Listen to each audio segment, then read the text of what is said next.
News 18 বাংলায় আপনাদের সঙ্গে রয়েছে আমি তমশ্রী। জালে কালি প্রাক্তন মেয়র ফিরহাদ হাকিমের ওএসডি কালীচরণ বন্দ্যোপাধ্যায় সকালে সরব হন মুখ্যমন্ত্রী শুভেন্দু অধিকারীর সঙ্গে জালে কালি এবং যার বিরুদ্ধে ভুরি ভুরি অভিযোগ এবং গতকাল তারাতলা বিপর্যয় এবং বিপর্যয়ের পরেই এই কালীচরণ বন্দ্যোপাধ্যায়ের নাম সামনে আসে এবং তারপরেই আমরা দেখলাম কি সকালে সরব হলেন মুখ্যমন্ত্রী শুভেন্দু অধিকারী।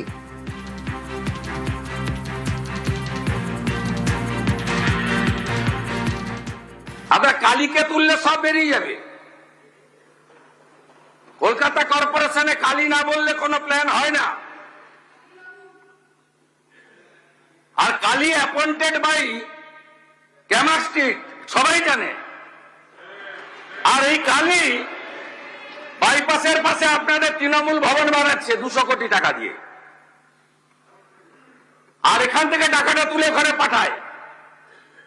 আমরা সব জানি, সব বের করেছি, আমরা এফআইআর হয়েছে, আরো ব্যবস্থা নিচ্ছি। জালে কালি প্রাক্তন মেয়র ফিরহাদ হাকিমের ওএসডি কালীচরণ বন্দ্যোপাধ্যায় সকালেই সরব হয়েছিলেন মুখ্যমন্ত্রী শুভেন্দু অধিকারী। আর সন্ধে জালে কালি আমার সঙ্গে অমিত সরকার রয়েছে। অমিত, এই কালীচরণ বন্দ্যোপাধ্যায় একদিকে যার প্রভাব দুর্নীতি ভুরি ভুরি অভিযোগ এবং এই যে তারাতলা বিপর্যয় সেখানেও নাম ওঠে এই কালীচরণ বন্দ্যোপাধ্যায় এবার জালে। তবে ইতিমধ্যেই তারাতলা বিপর্যয়ের জন্য যে এসআইটি ফর্ম করা হয়েছে, এসআইটি আধিকারিকরা কালীচরণ বন্দ্যোপাধ্যায়কে আটক করে জিজ্ঞাসাবাদ করছে তারাতলার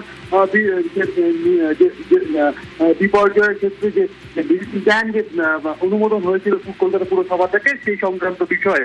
কারণ এই অনুমোদিত প্ল্যান ত্রুটিপূর্ণ বা ত্রুটিযুক্ত ছিল এমনটাই কিন্তু সামনে এসছে। এমনকি প্ল্যানে তৎকালীন মেয়র ফিরহাদ হাকিম তারও কিন্তু সিগনেচার রয়েছে। তবে যে অভিযোগ বা যে তথ্য উঠে আসে কলকাতা পুরসভায় তার পাতলে যে কোনো এই ধরনের প্রজেক্ট পাস করার ক্ষেত্রে বা প্রজেক্টের প্ল্যান পাস করার ক্ষেত্রে কালীচরণের হাত ধরে বা কালীচরণের প্রভাব না থাকলে এবং কালীচরণ আর্থিকভাবে লাভবান না হলে এই ধরনের প্রজেক্টের প্ল্যান কিন্তু পাস করা হয় না।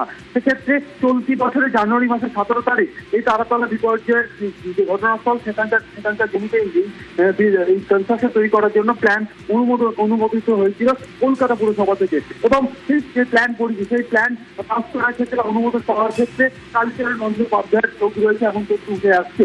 এবং তার আর কোন কোন ইঞ্জিনিয়ার বা কলকাতা পুরসভার এই প্ল্যান পাস করার ক্ষেত্রে যে সমস্ত আধিকারিকদের যোগ রয়েছে, কিভাবে অনুমোদন হলো বা কাদের মাধ্যমে অনুমোদন দেওয়া হয়েছিল বা কালীচরণ বন্দ্যোপাধ্যায় কাকে দিয়ে পুরো প্ল্যানটা পাস করেছিলেন, এর কাছে কে সুপারিশ করেছিলেন এই প্ল্যান পাস করানোর ক্ষেত্রে, সমস্ত কিছু জানতে মরিয়া তদন্তকারী অফিসারেরা। কারণ আমরা জানিয়ে রাখবো যে প্রথম থেকে উঠে আসছে যে প্ল্যান ত্রুটিপূর্ণ ছিল এবং এখানে তৎকালীন মেয়র ফিরহাদ হাকিমের সিগনেচার রয়েছে এবং এই তথ্য কিন্তু সামনে আনা হয়েছে। তারপরে এবার জালে এবং তাকে জিজ্ঞাসাবাদ করা চলছে।